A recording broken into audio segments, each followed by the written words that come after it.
성경에 대한 새로운 접근, 썰로 풀어보는 성경 메시지 썰교톡입니다. 네, 저는 썰교톡의 MC를 맡고 있는 현실주의자 에스더입니다. 예, 저는 하나님 나라의 꿈으로 사는 이상주의자 홍목입니다. 네, 저는 이도저도 아닌 회색 분자 전목입니다. 아, 반갑습니다. 반갑습니다. 아니, 저 여담 하나 할 게 있는데 제 아는 동생이 이걸 봤나 봐요. 저희 썰교톡을. 썰교톡의 인기가 날로 좋아지고 있는데 보는데 갑자기 그러는 거예요, 저한테. 조명이 있네요, 저희. 그래서 저희 우리 조명 없다. 그래서 조명 살 돈이 없다. 이렇게 얘기하니까 그 친구가 아니, 저랑 전목님은 조명 있는 것 같고 홍목님만 조명 꺼주냐고. 그래서 우리 없다. 그러니까 그 친구가 필히 조명을 하나 사서 홍목님은 저희는 네. 차별하지 않습니다. 이게 그 피부톤이 잿빛이라 그래야 되나요? 그 먹어요, 햇빛을? 다 먹어요. 참고로 말씀드리면 가장 조명 밑에 있습니다. 네. 제일 맑은 거. 태어난 거 이런 거 어떡하라고. 감사하며 살아야죠. 네. 그래서 저희가 조명이 없기 때문에 아직 아쉽게도 홍목님은 계속 이 얼굴. 네, 사실 저희가 이렇게 다 다르게 생겼잖아요, 그렇죠? 오늘 딱 얘기할 본문이 아주 누구나 아는 정말 기독교랑 전혀 상관없는 사람들도 이거는 안다 하는 창세기 1장이에요. 1장 1절인데, 네, 먼저 본문부터 보고 올게요.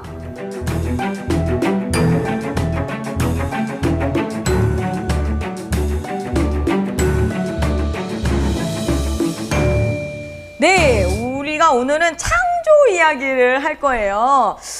저는 제가 이제 뭐 학생의 중고등부 교사하면서 가장 많이 받았던 질문 중에 하나인 것 같아요. 창조.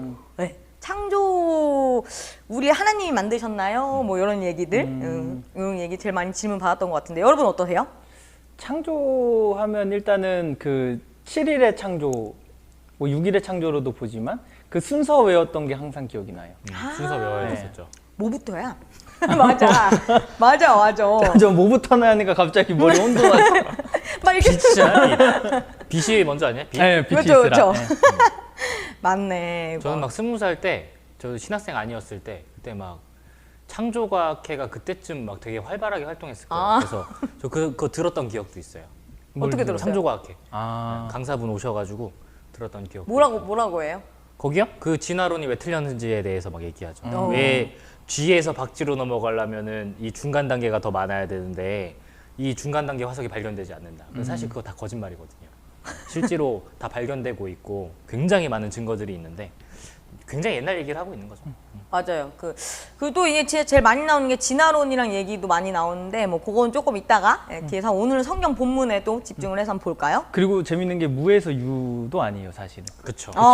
그치. 우리 다 근데 그렇게 맨날 말하잖아, 목사님들이. 다 무에서 유라고 생각하죠. 그것을 창조라고 하지만 사실은 오늘 본문에서 얘기할 거지만 물이 있었거든요. 그쵸? 그러니까 뭔가 있었긴 있었던 거예요, 창조할 때. 근데 여러분 성경을 볼 때 창조 이야기가 몇 개 정도 될 거라 생각하세요? 저희는 다 알죠. 몇 개인데요? 2개요. 아, 2개 아니에요? 창조 얘기가? 네. 요한복음까지 3개? 또 있어요. 또 어디? 그러니까 욥기 보면 욥기. 욥기의 맨 마지막에 하나님이 내가 어떻게 창조했는지 네가 아느냐면서 창조에 대한 얘기가 나와요. 그리고 로마서, 골로새서 이런 데서도 부분적으로 창조 나오지. 이야기가 그렇게 나와요. 나오면 다 맞아요. 그렇죠. 그러니까 형태는 다르지만 창조 이야기는 하나가 아니다라는 거예요. 근데 1장도 똑같아요. 우리는 이거를 7일간의 창조하고서 아담과 하와 이야기가 이어지는 후속의 이야기처럼 생각을 하거든요. 근데 사실은 아니에요. 이게 구분할 수 있는 지점이 바로 2장 4절이거든요. 그러니까 우리가 세 번역으로 보면 창세기 1장 1절이 태초에 하나님이 천지를 창조하셨다 하고서 시작을 하거든요. 근데 2장 4절 전반부를 보면 하늘과 땅을 창조하실 때의 일은 이러하였다라고 끝맺어요. 아예 새롭게 얘기해서. 네. 그러니까 세 번역으로도 봐도 그래요. 하늘과 땅의 내력이니. 그러니까 여기서 끝나요. 이게 하나의 이야기예요. 그러니까 7일간의 창조는 여기서 끝나요. 그러면 끝났는데 그 이후에 후반절을 보면 이렇게 나와요. 주 하나님이 땅과 하늘을 만드실 때. 그러니까 새로운 이야기, 천지 창조하는 이야기가 다시 시작되고 있다는 거거든요. 그렇죠. 그러니까 그리고 이거를 그래서 사람들이 이게 이상하잖아요. 그러니까 이거를 문헌을 연구하기 시작했는데 이 연구한 결과 이게 하나의 이야기가 아니라 두 개의 문헌으로 나누어져 있음을 본 거예요. 2장 4절 전반부 후반부 그 사이를 딱 가운데로서. 그러니까 앞으로는 1장의 이야기, 2장의 이야기 이렇게 나눌 테지만 근데 사실 상식적으로 보면 1장이 더 오래된 문서여야 되는 건데 원래 2장이 한 500년 정도 더 전의 문서라고 해요. 그러니까 순서가 1, 2장이 아니라 2, 1장인 거예요. 그렇죠. 원래 문헌에 그 써진 순서만 순서가? 봐도. 근데 우리가 이제 이 본문을 한번 볼 텐데 여러분이 한번 집에서 이 방송이 끝나면 천천히 좀 읽어봤으면 좋겠는 게 창조의 순서를 한번 이렇게 비교를 하면서 한번 써보세요. 뭐부터 창조를 했는지. 그러면 순서가 완전히 다르고 다르죠. 형태가 완전히 다르다는 것을 볼 수 있어요. 그러면 이 두 가지 다른 이야기는 도대체 왜 다를까? 이게 오늘 질문이에요. 창조는 분명히 한 번 나타난 건데 왜 이야기는 두 개로 다르게 나타날까? 이걸 또 어떤 분들은 1장은 대략적으로, 아, 그리고 2장은 자세히. 그렇게 얘기하시는 분들도 그렇게 말할 있어요. 수도 없는 게 순서가 달라. 완전 달라요. 그렇지. 이미 쓰여진 연구가 인간이 다르니까. 만들어지는 순서도 완전히 다르고, 그렇죠. 그리고 남자 여자 동시에 창조냐 따로 그 뒤에 창조냐. 창조냐 또 다르죠. 근데 이 1장이 작성된 시기가 무엇이냐면 이스라엘 민족이 바벨론 포로 생활을 할 때예요. 그러니까 한 기원전 550년 정도의 상황인데 이 이스라엘 사람들이 포로 생활을 할 때 어디를 살았냐면 바벨론의 그 강가에서 살았어요. 근데 하루에 거기가 범람 지역이었거든요. 두 강이 만나는 지역이라서. 근데 이 당시에 홍수가 한번 일어나면은 그들의 삶의 모든 것이 다 싹 쓰러지는 거예요. 모두 폐허가 돼 버리는 거예요. 그러니까 이 사람들에게 물이란 건 무엇이냐면 굉장히 두려운 존재야. 자신들의 삶을 위협하는. 그래서 이들 1장의 이야기를 보면은 창조 이야기 볼 때 처음에 배경이 뭐냐면 물로 모든 것이 덮인 상태예요. 그렇죠? 근데 하나님의 영은 뭘 하고 있냐면 수면 위를 운행하고 계신다라고 얘기를 해요. 네. 그러니까 1장은 하나님의 창조를 어떻게 고백하고 있냐면 하나님이 물을 다스리셔서 창조를 이루어 가시는 분으로 묘사돼요. 그리고 하나님이 하는 행위가 뭐냐면 물을 갈라요. 그렇죠? 그래서 물을 갈라서 땅을 드러내게 하잖아요. 그러니까 여기서 나타나는 하나님의 창조는 그들의 생존을 위협하는 물을 가르시어서 그들이 살 수 있는 터전을 만들어 주시는 분으로 고백되고 있는 거예요. 땅이 중심이죠. 그렇죠. 근데 2장의 이야기를 우리가 보면 2장은 언제 때의 이야기냐면 더 오래된 이야기, 다윗 왕조 때의 이야기예요. 그래서 이게 한 기원전으로 950년 정도로 보는데 이 이야기가 써질 당시에 이 사람들은 메마른 가나안 지방에 살았어요. 여긴 사막지대였거든요. 그러니까 사막지대는 물이 없잖아요. 그러니까 물이 굉장히 필요했던 그렇구나. 시대예요. 그래서 우리가 이걸 보면 2장에서 하나님의 창조 행위가 완전히 1장과는 전혀 달라지는 형태거든요. 2장은 땅이 아직 비가 내리지 않아서 메마른 상태로서 그 환경을 조성하고 있어요. 그러고 나서 하나님이 그러면 창조를 어떻게 이루어 가시냐면 메마른 땅에 안개가 올라와서 그 땅을 적시는 행위로서 표현된단 말이에요. 근데 이걸 세 번역으로 보면 땅에서 물이 솟아서 온 땅을 적셨다. 좀 더 과감하게 얘기를 하죠. 그렇게 표현이 돼요. 그리고 2장에서 하나님의 주된 사역을 우리가 보면 하나님이 강을 4개나 만들어요. 네. 그리고 물줄기가 막 흐르게 해요. 그러니까 1장과 2장은 창조를 완전히 다르게 묘사하고 있어요. 왜 그러냐? 왜냐하면 이들은 지금 창조 이야기를 어떠한 역사적 사실을 밝혀내기 위해서, 그러니까 하나님이 창조를 뭐 1일에 뭘 만들었고 1일에 못 만들었고 이런 과학적 진술이나 역사적 진술을 하기 위해서 쓴 게 아니라 지금 자신들의 삶의 상황이 있어. 근데 이 삶의 상황에서 어려움을 만났어. 그랬을 때 이 사람들이 선하신 하나님이 세상을 창조하셨다는데 그 모습은 무엇일까를 생각하면서 쓴 게 창조 이야기라는 거예요. 그러니까 우리가 창조 이야기를 볼 때 창조 이야기는 역사적 진술이 목적이 아니라 그들의 신앙 고백으로 봐야 되는 거예요. 오늘 이 땅에서 하나님이 만드신 선하신 세상의 모습은 무엇일까? 이 질문으로 나온 결과가 이거거든요. 그 사실 기대기도 하죠. 그렇죠. 왜냐면 우리 하나님께서는 이런 하나님이시다라는 맞아요. 것을 고백함으로써 우리의 미래를 하나님께서 이렇게 이끄실 것이다 라는 게 이 창조 신앙에 또 함께 포함된 거죠. 그러니까 자신의 삶의 터전을 만드는 거죠. 내가 맞아요. 먹고 살 수 있는 이 삶의 터전을 만들어 주시는 분이 하나님이시다. 그게 창조다. 이렇게 얘기를 하는 그러니까 거죠. 이게 성경을 문자적으로 이해하시는 분들은 저희가 되게 불경하게 보일 수 있을지도 모르겠지만 근데 사실 저희가 하는 것도 사실 똑같은 거거든요. 왜냐하면 저희가 같은 하나님 한 분을 믿지만 우리가 처해 있는 상황이 다 다르기 때문에 고백하는 하나님의 형상이 조금씩 다 다를 수밖에 없어요. 내가 경제적 위험을 당하고 있으면 당연히 경제적으로 나를 도와주시는 하나님을 요구할 수밖에 없고 육체적으로 연약할 때는 육체적으로 나에게 건강을 주시는 하나님을 요구할 수밖에 없잖아요. 또 그걸 고백하게 되어지고 그러니까 사실 이 창조 이야기를 그런 관점에서 봐야 된다는 걸 저희가 이야기하는 거니까 되게 중요한 지점인데 그러니까 우리가 창조론하고 창조 신앙은 좀 구분을 다르죠. 할 줄 알아야 돼요.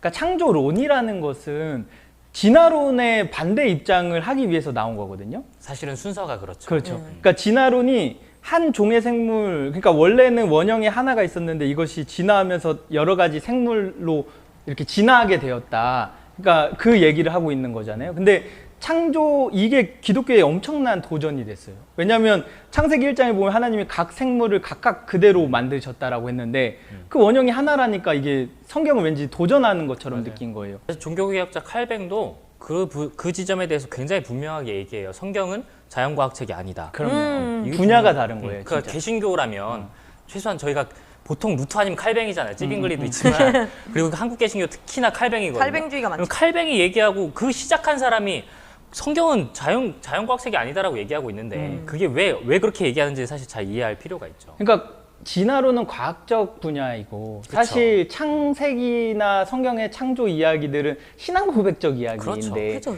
이거를 두 개를 동일선상에서 두고서 비교하려 그러면 안 되거든요. 그리고 아예 솔직히 분야가 다른데. 분야가 다른 거예요. 근데 같은 분야로 놓고 하면 우리가 져요. 사실 이거예요. 이거 이길 수가 아니, 없죠. 아니. 우리는 과학이 아니에요. 시집이 있고 과학 서적이 있는데 그렇지. 시를 보면서 여기서 표현되어져 있는 우리 만약에 여자친구가 있다면 내 여자친구의 눈은 정말 보석과 같이 빛난다. 이거 진짜 과학적 보석이야. 사실로 들이대가지고 이 눈알이 얼마나 보석처럼 그치, 빛나는지 어느 보석에 가까운지를 들이대겠다라고 하면 그건 말도 안 되는 거죠. 그러니까 제가 되게 좋아하는 알렉스터 맥그레스라고 있어요. 영국의 이제 학자인데 이 사람이 얘기를 똑같이 하는데 이제 그분의 얘기를 좀 더 전달을 하자면 과학과 어쨌든 종교가 바라보는 건 같다는 거예요. 근데 같은 걸 바라보면서 종교는 왜? 라는 그 의미를 부여하기 위한 존재인 거고 과학은 어떻게? 이런 메커니즘적 존재인 거예요. 그러니까 그거를 막 이렇게 대립을 하거나 거기서 찾으려고 하면 안 되는 거야. 성경에서 그러니까 갑자기 여기 성경에서 어떻게? 라는 과학적 그런 잣대를 들이대서 그걸로 찾으려고 하면 방금 말씀하신 것처럼 지는 거고 다른 분야거든요. 그러니까 우리가 이 두 개를 만나려면 일단은 창조 이야기는 신앙 고백이다를 먼저 인정을 하고 그렇죠. 그러면 이제 과학과의 대화할 길이 열리기 시작하거든요. 그게 이제 나온 게 유신론적 진화론인 거잖아요. 그러면 우리는 사실 그 사람들한테 대답해 줘야죠. 우리의 삶의 행위를 통해서 하나님이 만드신 세상 원래 이렇게 선하고 아름다운 거야. 로서 이제 대화가 가능해진다는 거죠. 그렇죠.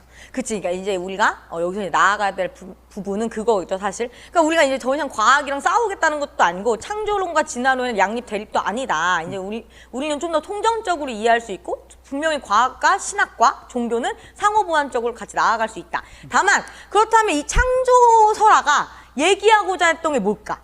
얘기하고 싶었던 신앙 고백이 무엇일까를 바라봐야겠죠. 그랬을 때 사실 지금 홍목님 말씀대로 선한 어떤 것을 우리의 하나님이 만드셨다. 그 선한 것이 무엇일까를 더 논해봐야겠죠. 저는 오늘날도 창조 이야기는 계속해서 고백되어야 한다라고 생각을 해요. 그러니까 성경에 있는 창조 이야기가 아니라 오늘 우리의 창조 이야기가 있어야 된다라고 생각을 하는 게 코로나 시대를 겪어가면서 더 느꼈던 게 이렇게 인간의 탐욕으로 인해서 하나님의 질서가 무너져 갔을 때 우리는 무엇을 하나님의 선하신 세상을 바라보며 무엇을 고백해야 하나 이게 너무 분명하지 않아요? 그러니까 생태와 함께 호흡할 수 있는 그런 길을 열어가는 것도 되게 중요하고 또한 코로나로 인해서 정말 힘들어하는 사람들이 다시 한번 일어서서 살 수 있는 그런 세상을 지금 우리의 이야기로서 고백을 해야 된다는 거예요. 그러니까 오늘 우리가 만약에 창조 이야기를 쓴다면 코로나가 세상을 다 덮고 있었을 때 하나님께서 코로나를 무찔러 주셨다, 없애주셨다. 이런 식으로 고백이 가능하다라는 거예요. 그러니까 이게 창조 신앙이라는 거죠. 그리고 그거는 과학적 잣대를 들이대는 아이, 영역이 아니라는 이건 거죠. 아니죠. 그렇죠.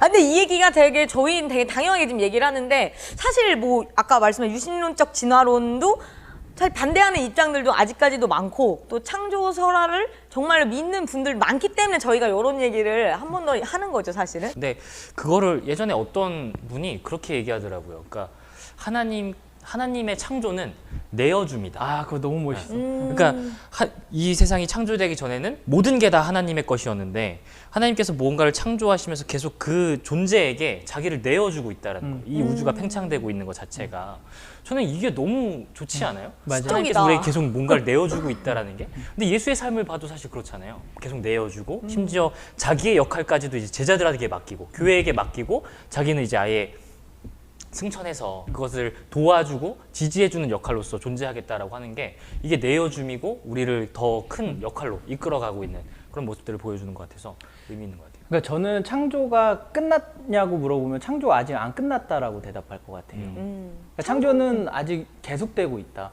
그래서 김기성 목사님이 이런 얘기를 해요. 세상을 홀로 창조하신 하나님은 세상의 완성을 위해 우리를 부르셨다. 그러니까 이 세상은 아직 선하지 않기 때문에 그 선한 세상의 완성을 위해서 우리를 부르신 존재라는 거죠. 그렇죠. 너무 좋다. 저는 그 1장에서 이야기하고 있는 이제 뭐 해, 달, 별 이렇게 물질 창조들이 쭉 나오잖아요. 저는 이것도 되게 지금 우리 시대에 있어서도 되게 의미 있는 고백이라고 생각하는 게 사실 바벨론의 포로로 끌려갔어요. 그러니까 고대 근동 사회를 또 살고 있었고, 근데 그 상황 속에서 계속해서 이스라엘 사람들을 위협했던 게 사실 우상 숭배잖아요. 네. 근데 지금 하나님께서 창조하고 계시는 이 존재들을 보면 그때 당시 그 사회들, 그 다른 나라들이 다 신으로 섬기던 존재예요. 네. 특히나 바벨론은 달신을 섬겼던 그렇죠. 나라였잖아요. 근데 그 모든 것들을 지금 다 하나님의 창조물로 지금 고백하고 있어요. 그러고 나서 인간이란 존재는 어떤 존재냐? 이 하나님께서 그 만드신 모든 만물을 다스리는 존재다라고 얘기해요. 근데 그때 당시 사실 그 해달 별에 지배받는 존재였지, 인간은. 그리고 노동하는 존재였지, 그걸 지배하는 존재가 아니었잖아요. 근데 오늘 이 창조 이야기를 보면 그 모든 것들, 너희가 신으로 여기는 모든 것들 사실 다 하나님이 만든 거고 너희는 그것을 다스리는 존재야 라고 완전히 우리의 삶에 있어서 우리가 어떤 존재인지를 고백하고 있는 거거든요. 저는 이게 이 시대에도 너무 의미 있는 것 같아요. 사실 지금 이 시대가 너무나 인간의 어떤 존엄함을 잃어가고 있잖아요. 그렇죠. 그러니까 인간만 존엄한 건 아니지만 인간의 존엄함을 너무 많이 잃어가고 있어요. 물질적인 것, 어떤 돈이나 어떤 그런 것들에 의해서. 하지만 오늘 창세기의 고백을 한다면 바로 그렇게 되는 거예요. 저 모든 것들은 창조물에 불과해. 그리고 넌 그걸 다스리는 존재야. 네가 훨씬 더 귀한 존재야. 넌 하나님의 형상이야. 라고 얘기하는 게 훨씬 더 귀하다는 거죠. 이게 창조 고백이죠. 저도 창조가 이제 계속해서 된다면 오늘날에 또한 계속 창조는 되어져 왔고 또 오늘날의 이 배경, 이 시대에서 또 창조가 어떻게 설명될 수 있을까를 저희도 고민을 해봐야 될 것 같고 그랬을 때 진짜 의미가 있는 것 같아요. 이 창조 설화를 다시 한번 본다면 이 시대에도 되게 의미가 있는 것 같아요. 왜냐면 저희가 지금 어쨌든 저는 그 생각도 해봤어요. 이거는 이 시대에 그 아까 말한 사막에 있을 때 환경에서 창조 설화 나온 거고 사실 저희는 아시아권이잖아요. 그러니까 아시아에서 고백하는 하나님의 창조설화는 또 다를 거다. 네, 저는 그렇게 보거든요. 왜냐면 저희가 살아온 문화가 다르니까. 저희가 느낀 하나님이 다를 거니까. 저희가 살아가는 터전이 다르니까. 그래서 이 시대에도 새롭게 맞아요. 뭐 자본주의에 넘어가지 않고 다시금 창조설화를 다시금 봐야 되는 의미가 있는 것도 있고 저는 또 생태적으로도 사실 지금 정말 우리 다 같이 죽을지도 몰라요. 네, 지구 온도가 너무 많이 올라갔고 향후 진짜 뭐 다들 얘기하는 걸로는 이건 과학의 분야에서 얘기를 하는 건데 과학의 분야에서 얘기하는 걸로는 정말 심각한 상태까지 왔다. 환경 문제에 있어서. 돌이킬 수 없을지도 모른다고 맞아요. 예, 진짜 미친 듯이 지금 노력을 해도 돌이킬 수 없을지도 모른다라고 얘기를 하는데 저도 오늘의 창조설화를 다시 한번 보면서 사실 우리만 창조한 게 아닌데 하나님이 인간만 창조한 게 아닌데 정말 많은 동물들, 많은 식물들 사실들 정말 많은 대자연을 창조한 건데 그 대자연을 우리가 너무 훼손시키진 않았을까. 다시금 창조를 해야 되지 않을까 진짜 이런 생각도 해본 것 같아요. 사실 이 말이 되게 중요한 것 같아요. 하나님께서 뭔가를 창조하실 때마다 1장의 창조 이야기에서는 보기 좋았다. 보시기에 좋았다. 맞아. 그러니까 하나님이 보시기에 좋았던 그 상태를 우리가 유지하고 그 상태가 보기 좋지 않다면 다시 하나님 보시기에 좋았던 상태로 복원하는 것. 그것이 바로 창조신앙을 고백하는 우리의 모습이지 않을까. 그러니까 저도 복원이 되게 중요한 게 아까도 말했지만 이게 무에서 유를 얘기하지 않는다고 말했잖아요. 그러니까 땅이 막 혼돈하고 공허하고 어둠이 있었고 물이 가득 차 있었어. 근데 하나님의 창조는 무에서 유를 창조하는 게 아니라 그거를 걷어내. 그래서 질서를 바로잡아. 이게 하나님의 창조로 고백되고 있다는 거죠. 그러니까 우리가 무에서 유를 지금 만들어낼 수는 없잖아요. 근데 질서는 잡을 수 있단 말이에요. 우리의 힘으로. 그러니까 그것을 하나님과 함께 해나가는 작업이 정말로 창조 신앙을 회복하는 일이다. 이거 문자 그대로 외워가지고 1일부터 6일 뭐 몇 천년 지었어요. 전이냐. 이건 사실 안 중요해요. 맞아. 이런 게 창조 신앙이 아니다. 창조 신앙은 하나님의 선하신 모습을 오늘 이 땅에서 우리가 질문하는 과정이다. 그리고 그거에 동참하는 과정이다. 그리고 이 무질서함을 지금 이렇게 무질서해져 있는 것들을 질서 코스모스로 질서 있게 만드는 것. 하나님이 보시기에 아름다운 그 상태로 네. 만드는 것. 그렇죠.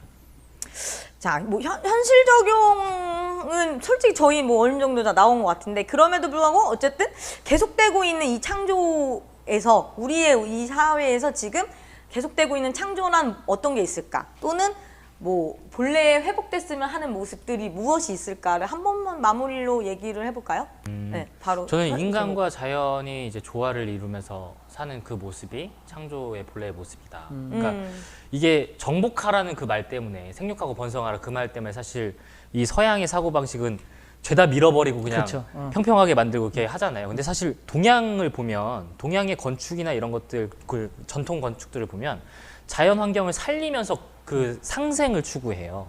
그래서 어떤 나무가 있으면 그 나무를 베어버리고 거기에 뭘 짓는 게 아니라 그 나무를 살리면서 다리를 짓고 뭘 짓고 이렇게 하거든요.